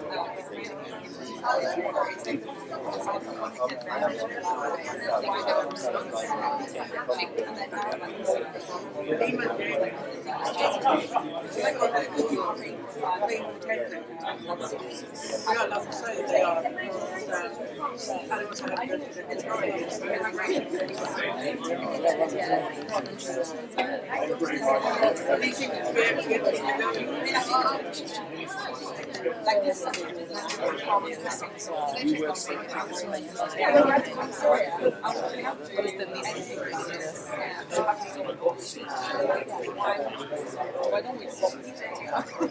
We made a way. As the refugees do. It's networking session, so. Yo creo que es el tema muy conflictivo esto, ¿verdad? One question really at this point. The network you have there in Poland, you shared it to others. This is a ratio. Do you find that you have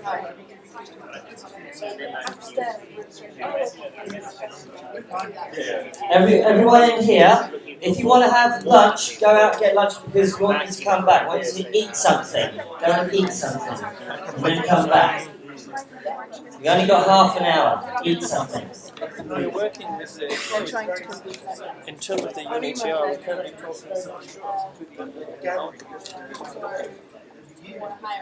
What does the YouTube say then? It doesn't. They just looked. It doesn't specify the reason, but you can appeal it. So. So what happens? You might think there's nothing going on in your town because these groups are small.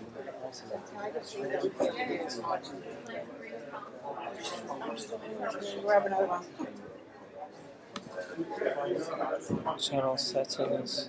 Appeal this decision. Sure. So the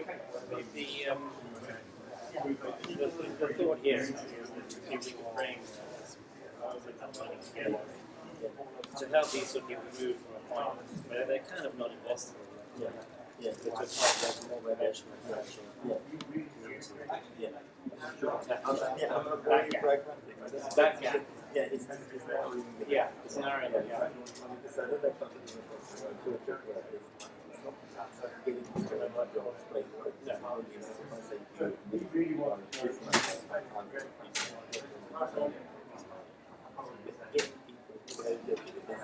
Yeah, so this is a sort of, I suppose, a segment. So this is not saying get these individuals into employment and get them closer. We're not doing that. It's more to say that, look, are these individuals looking to set up their own operations and their own business to maintain it? More an entrepreneurial sense. Yeah. So maybe that's the thing. There are those who have employment. Yeah. But there are also those probably who more entrepreneurial sense, given their background, it's their national instinct. But it's very, very hard for them to get backing to do that. Tom, do you want any lunch? Yes. There's this kind of goat cheese wrap, there's a ham baguette thing. Okay. Vegan something. Ham and cheese wrap. Really, anything would be fine. I want to see if I can resolve this. Do you want some soft drink? Okay. And then tea or soft drink? Just water would be great. Water, brownie? That would be lovely. Yeah, and vegan wrap or it doesn't matter? No, it doesn't matter. Thanks, Helena. I'm so hungry. Mike, can you eat? No. Do you want a sandwich? Yeah. Ham and cheese? Yeah. Okay. Brownie? Yeah. All right.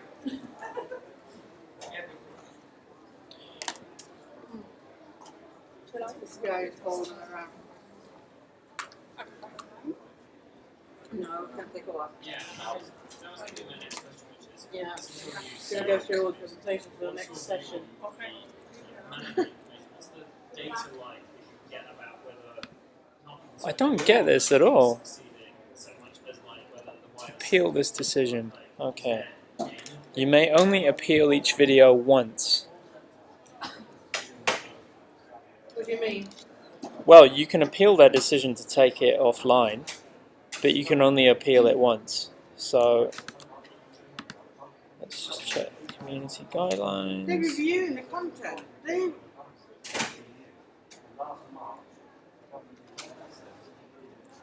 Hi, are you busy? You busy? What? Yeah, Brilliant. Rapidly thinning out there, so I just grabbed. That's awesome. Thanks, Helena. Take one chair. To here, so I've made another roll. I've moved a roll. Okay, the things that Yes, so I'm going to try and move one here so that microphone first a minute. I should coming in. Oh, we have the microphone in 20 minutes. I'm going to aim for 140, so tell people 140. Oh, if we start at 140 let's go. Yeah. And then this one still haven't heard it. No, we haven't heard See if they show up then. Yeah, I'll just go upstairs. They've never registered either, so. Oh, okay.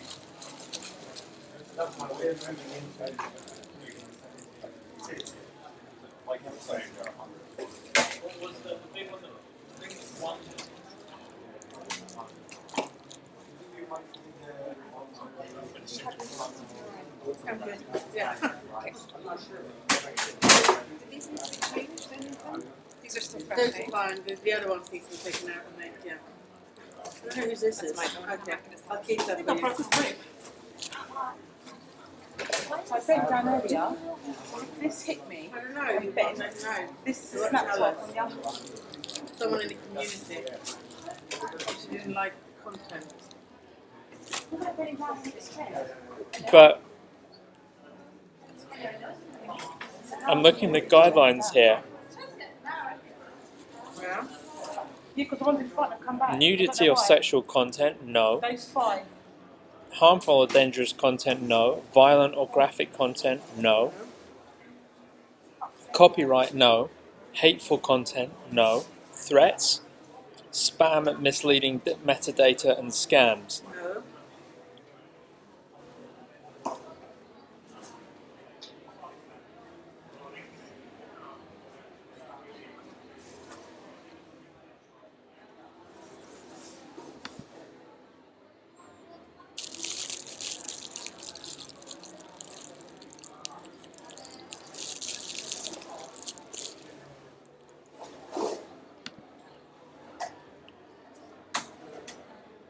What's it been flagged as specifically? Nothing. Inappropriate. Just inappropriate. I've checked all the categories and it doesn't seem to fall into any of them.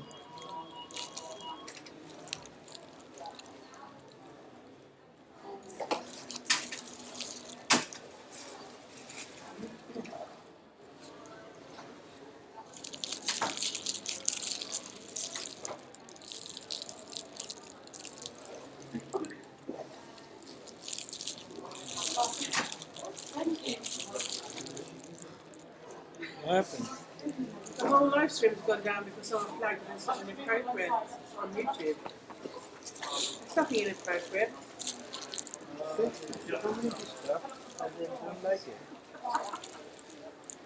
I think We're on to Google about it, we'll see what happens.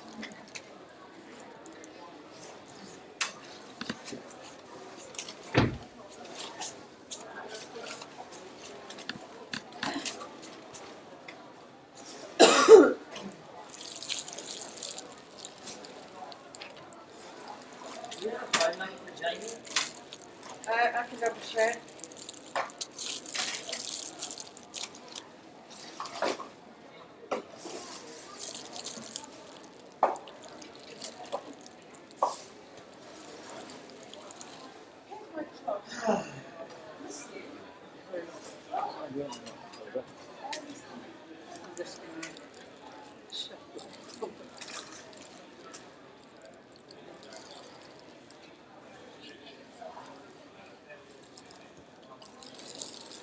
Yeah.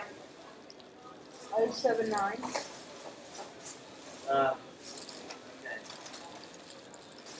Hold on a second. Yeah.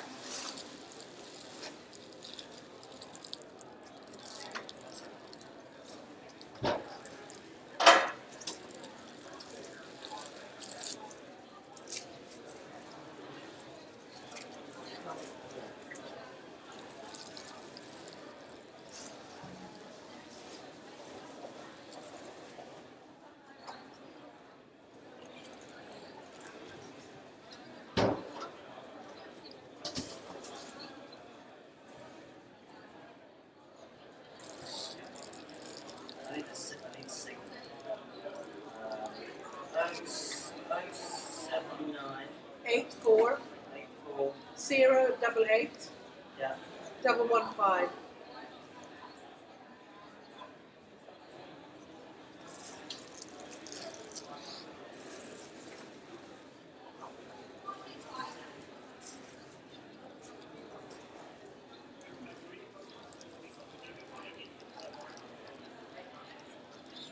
Okay, I'll go and call her. Thank you.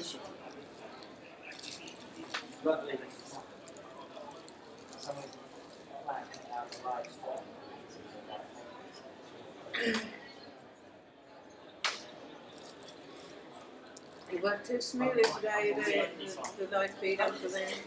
Something had to go wrong.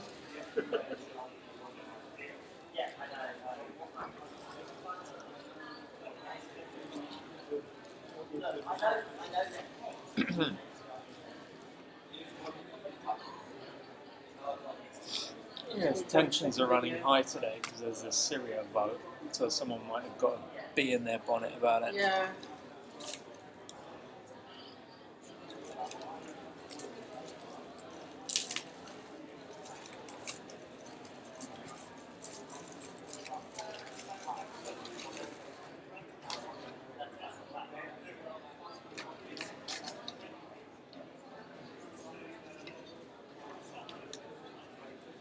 I'm just going to test the video, yeah?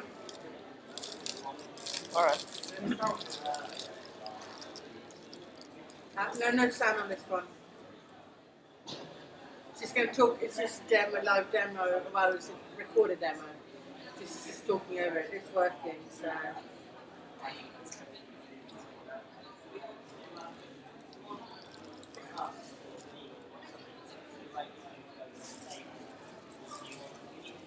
Any luck so far? He's calling Jamie now. Well, at least it happened over the lunch break, though. That sucks. The courier company responded to me on Twitter now, finally. Oh yeah? Like, One day send us late. the parcel number or something, and we can look into it. Like, we're in the middle of the event. I don't need the badges now. Yeah. It's crazy, isn't it? So Tom, so where are you living now? London Fields. Okay. Cool. Were you originally like from London? Up north? Whereabouts? Sorry. Lancashire. Really? Yeah. Whereabouts? Bolton. Okay. Do you know it? My family used to live in a place called Ilkley. Which is Oh, Oakley, yeah. outside That's in Leeds. Yorkshire. And then my stepmom came, well actually my stepmom's dad was a nuclear scientist who worked at Sellafield. Mm-hmm. And they used to live out in the community that circles Sellafield, which is called Seascale, Mm-hmm. I think. Seascale, right? Is that in Lancashire? I think so. Okay. But there was always something about having a Lancashire lass or something like that. Maybe, Oh, maybe she is then. Maybe they lived there for a different period. But yeah, they moved around a lot. So when did you move down south? Never, actually. Just, I've never lived in the south until now. So you went from there to Spain? I You went live from in there. Sweden as well. Mm-hmm. I You went speak from, Swedish. You speak Swedish? You must have lived there for a while then. Because it took my brother 6 years to learn Swedish. Your brother speaks Swedish? Yeah. He's married to a Swedish woman. They live in Gothenburg and they've got 2 kids. And he's Oh, nice. Dutch, Swiss, Dutch, American. Oh my god. I went from Lancashire to Nottingham to university.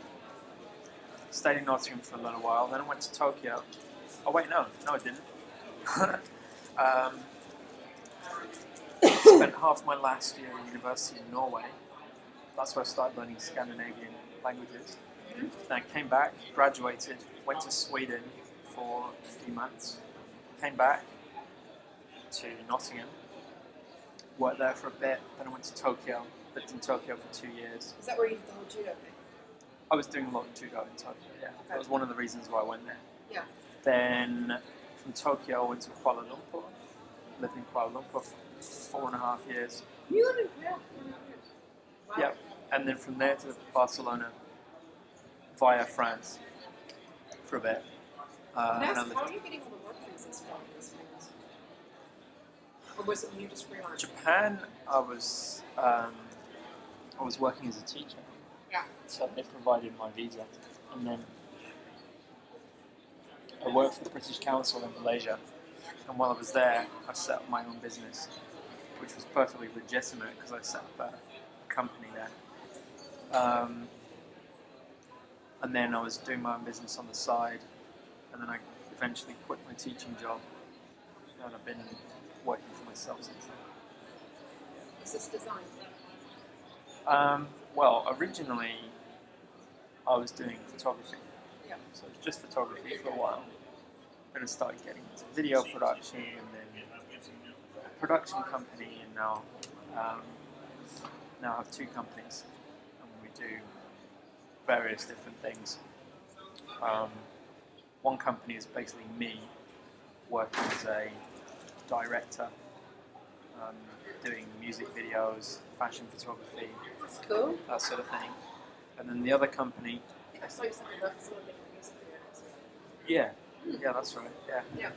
And then the other company mostly deals with tech Yeah. and revolves around helping tech companies to communicate what they do better, usually through visuals. Right. Yeah. It's somewhere between a consultancy and an agency. Right. Yeah. So what takes the most time right now? Sorry? So what takes most of your time? It depends. They both run in parallel. Okay? And actually I was running everything under one company until a couple of months ago. And then, but the Jamie problem just is got back to us. So yeah. sorry to hear the new issues. I forwarded to my YouTube contact. It's not my area of expertise, I'm afraid. I'm unsure of what it takes to reinstate the live stream. My contact notes is urgent. More when I hear it.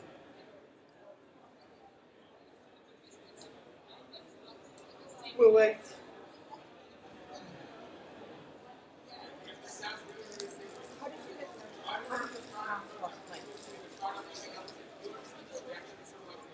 By accident. Well,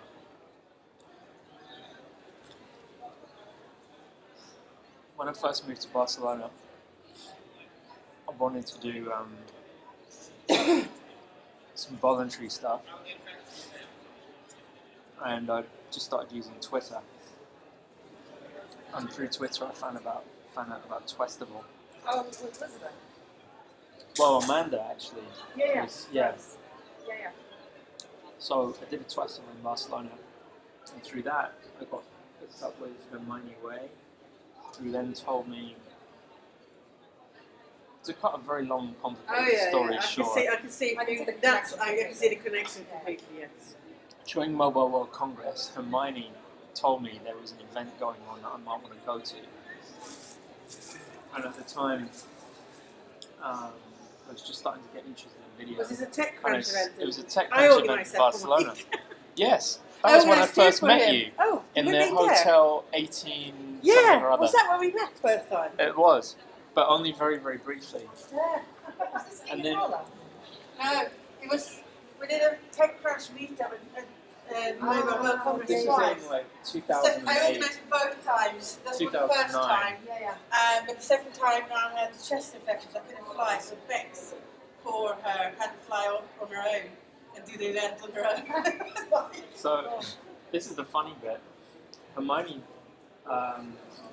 when she found out I was going to this event, she wrote to me asking if Bike Butcher would be at the event.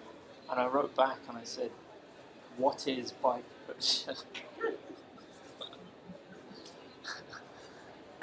And yeah, in the meantime I typed this into Google, and Google figured out what I was actually looking for and discovered that Bike Butcher was actually Mike Butcher. And then I met him and interviewed him and took some pictures of him. And yeah, then after that, I think the next time I saw him, I got invited to a party in London, and I haven't been in London at the time, so we went there together and then just kind of became friends. So it's a combination of chance and design, I suppose. Yeah. Yeah. But never made any specific kind of It's just a happening. move into tech or anything. Yeah. It just sort of happened. Yeah. Yeah. How about you? Back now. So yeah, I was like for 8 years I was working with like legit companies, like in the real world, for like consumer tech companies. So I worked with. Tom, did you want any more food? There's only 3 hand rolls left. I'm good for now, thanks. Okay. So like before Google was in there was a company called Wellfounded and a couple of other search engines. So that's where I started. Just like early 2000. Okay. I'll leave my handbag down. I'll watch it. And then so basically I spent like 8 years working in search engines and media companies, and then like really leaving it. Everyone in my family are entrepreneurs, and I was just really playing around and fulfilled. So I dropped out of it and did my MBA just because I just wanted to learn about the world and business. I knew I would never work in MBAs whatsoever, but I wanted to learn about how that worked. And then basically ended up focusing on VC, and my big project was on a vibrating web platform and an app, just like 2007, which then turned out to be the precursor for my first tech startup, which was what FinTech started to do. It's like a web platform. That didn't work after a year, and in that time I was basically paying for my bills by volunteering to help anywhere I could. I was working with restaurants. And so I ran Super Campaign for her, this is 2007, it was quite early on, and Mike was there. And at the end of it, he approached me and said, look, you just finished working in Petro, so they stopped their relationship. Because Petro went on to start a new company. He was looking for someone to run things, and he asked me to come and run when Mike was with Tech. He asked me if I would join that. So for about a year and a half, doing all the events and all that was like funding basically the new company Jinbek. And when I then launched Jinbek, we stopped that, so I stopped working for the company, but we got months ago and he was like, listen, there's this huge demand. Well, I get asked all the time, like on some dinners, so I don't have time to do it, do you want to do this together? So that became TechFugees, so we had like that was a side project. Yeah. While I was doing Jinbek, he was doing his thing, and there was all the change and actually well. And that's basically the rest of this history. It's really state collection. Because I work in that company in practice and very kind of like you. Every now and then we kind of cross paths again and back. And like today, I said to him, well, can I come by and help? I'd like to get involved. That's my background. Okay. Yeah, it's a good dude to know. How do you know Dan? I don't. You don't know Dan? I've never met him. I just are keep. aware of him. I'm aware of him through Okay. stuff that you post. Yeah. Yeah, I wasn't sure because some people like know him really separate from me, and then you have like 10 people in common or something. So I never know if it's. No, I've never actually met him. But I've seen stuff online with him in it or related to it. I saw him interviewing Gary Vaynerchuk. Yeah, that's Yeah. That was really fun. You brought me when you need to. We should really set something up and all go for a drink. Well, we did it in the coffee break. We did it in the coffee break. So, yeah, fine, good. We didn't run too late. But Mike ran and started running a little bit late. He always does that to me. Yeah. So. Well, I was like expecting really late, but no. And then there was the whole like question of things. Probably January. Of course. I mean, Mike's always like that. pretty I chocker. was sitting there waving at him the whole time. I think my girlfriend's popping down later, so you might get to meet her. Yeah, that would be cool. Yeah. So is she living here also today? Today, yeah, I think so. She works just around the corner. And we work. She's the head of product for a plus-size fashion startup. Okay. Yeah. Which one? It's called XL Pomodoro. It's new. Because years and years ago when I used to manage all the search engines expense, Yep. and one of of my verticals was retail, and there was a bunch of plus size. They're all like bricks and mortar. Yeah, this is basically just e-commerce. Yeah. Yeah. Is she British? She's German. German. Yeah. Oh. Oh, that's really cool that you're back in the UK. Yeah. Seems like you just Such do a a lot of traveling. Yeah, I was away for 14 years. Do you feel like it's, I mean, obviously I don't want to use the UK, do you think that, Not officially. No, I'm just trying. Yeah. There's someone there for. Um, First thing I know is when someone. Obviously. Speaking and So I'm probably in the picture. Just wanted to know that that's there. Exactly. No, Yes. good thing. When do you start? Main thing I should have started about 10 minutes. So, yeah. Because when I left, I didn't want to come back.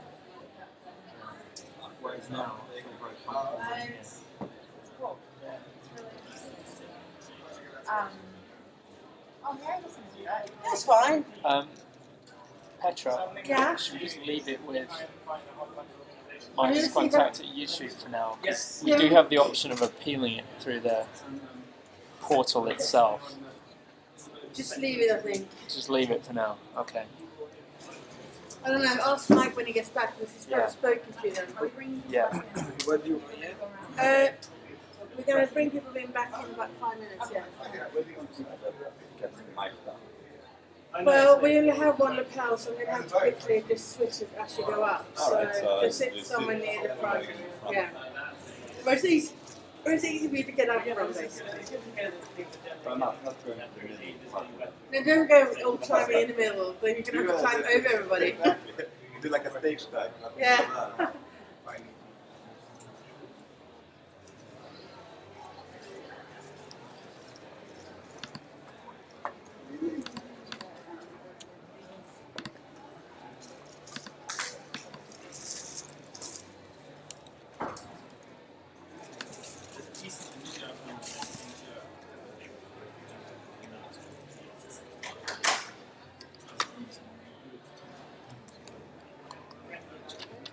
Yes. Later, after the next break, you set up 6 tables with signs outside. Where we just need to figure out where to go, and then. Are these demo tables or what? No, it's like workshop, like round tables, all different topics. Where are the signs? I have them printed, so in the coffee break, maybe you and I can just try to work it out together with Joseph. I don't know, but I think we'll do 6 and then spread them out, and then just have to huddle around. We may need to keep one group in here, 2 groups in here. It's just funny, we'll see. Yeah. Yeah. I will It's reply at 3:20 is a break. Time. Yeah. But on the other hand, the workshop tables are 50 minutes. So if we cut it, cancel it. Sorry, I left the doors open Yeah. to get the aircon to go back on again, so it was too hot to cool down. Oh. So I think it's back on now. So Yeah, if you want to start again, close this. Okay, cool. It's a bit Thank weird you. like that. It's like But it gets too hot, it won't go. Yeah. That you have to open the doors to get the air. No, you have to, but I've noticed that if you put the rig down that way, it kind of takes it back in mode again. So I've just told the guys we don't have to get to do that. Okay. Good to know. Alright. Yeah, let's see. Oh, you go. Cool. Alright.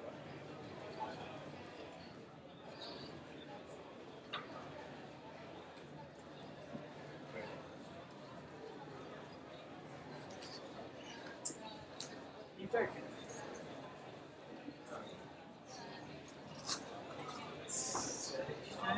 Oh yeah, keep an eye on it. Keep an eye on it. Alright, speak to you later. Bye.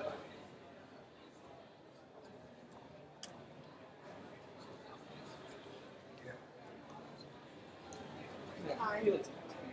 Hi. Nice to meet you. You are. Number 6 is not coming. You are. How are you? There you are. Number 9, number 8.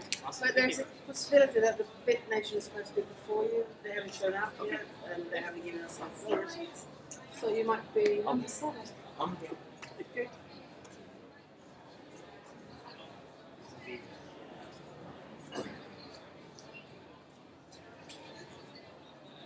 the idea is have this as standard procedures.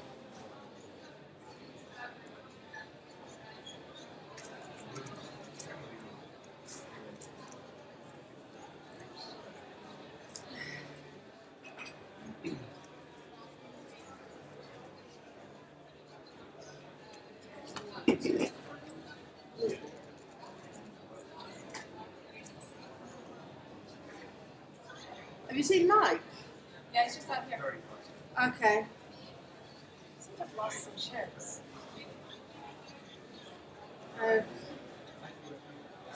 We lost. No, they moved them around a bit, so they've all been reorganised now. So as long as that's okay. yeah, there's going to be less people now, but there's still plenty of seats available. I think we should have to. Yeah. Well, when they come in, I'll ask them as much as possible to go back. Yeah. Yeah, I was going to message Mike to see if he was ready to. Do you want me to grab them? Yeah. Bring him here? Yeah, that was good. So I'm going to go again. That's a thing in itself.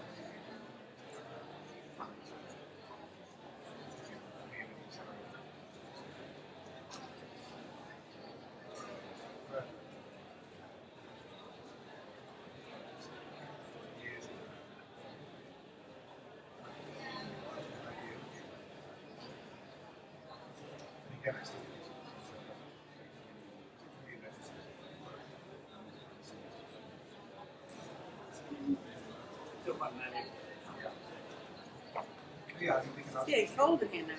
It is. And if that's all right, then we can just go away to the side.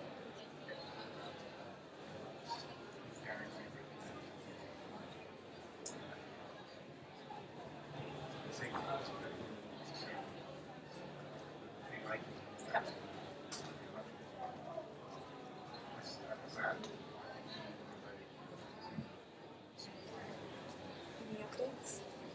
Not yet. I doubt we'll get it. All of this exists. These.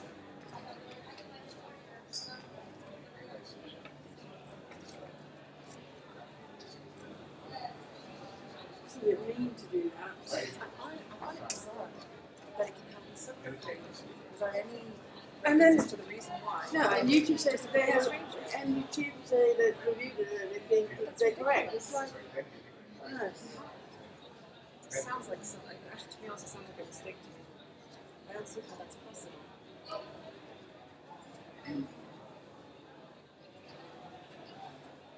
Things like that.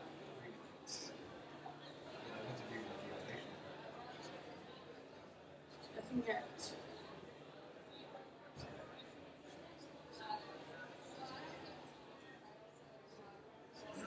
Do you have to do all of this on your own risk behind Is it Josephine no, I mean, what's that? Is it Josephine's email? You put up, yeah, oh, you're not copied on this, are you? No. You can put a new live stream for the afternoon, and you just It but I heard it can't just block, isn't it? Well, the We can't TechFugees push one is people blocked. in because it's Yeah, 2 minutes, but, yeah, but 2 minutes to 14. We were just Okay. discussing your. I'll go upstairs and lie down here. We could, but we have to do it on a different platform. Yeah. Right. Where's Mike? I think once I got the whole program, it's fairly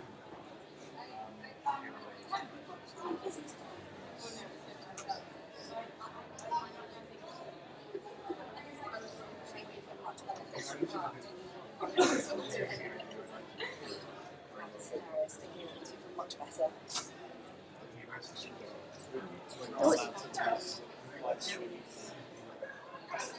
Kathy